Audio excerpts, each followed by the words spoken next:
It's actually an amazing setup, and like you would never think it's something that you would see a wheelchair on top of a paddleboard cruising around the water. The first time that somebody in a chair paddled our board and smiled, it was very, very inspiring. Take 1 part passion, 1 part collaboration, and 1 part talent, and you end up with a recipe that changes lives. He had this idea about let's do a board that will adapt to a wheelchair. Surfer and talented board designer Scott Chandler is talking about Kavika Watt, the visionary behind the board concept. Basically, it was a thing where, everybody gets in the water, everybody gets to paddle, and nobody gets left out. When Scott and Kavika teamed up to create the Onit Ability Board, the result changed lives for people like Shad Aishin, who's been in a wheelchair for 8 years and until recently could only dream of being in the water again.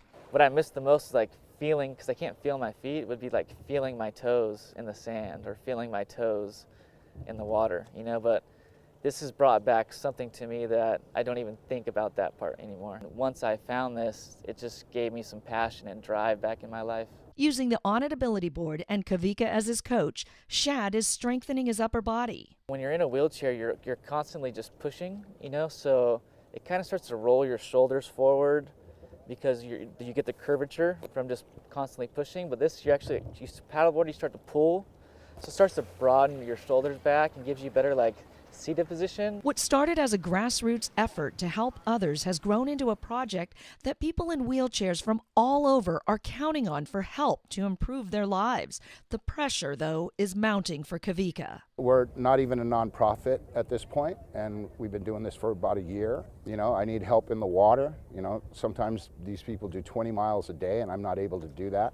And I need help outside the water. It's tough, it really is. I always told my friends and associates that I get paid, in the heart. But my heart doesn't fill up the gas tank. It just doesn't. So Kavika turned to John Lorenz from JKL Wealth Management for guidance. We're setting up a nonprofit for Kavika, so people are able to donate money with the tax-free status, and he's able to continue his operations and expand. I went to him with some really basic, fundamental financial issues that I had, and he broke them all down for me and was very instrumental in helping me regain some of that working capital that I need to stay alive for folks on the water.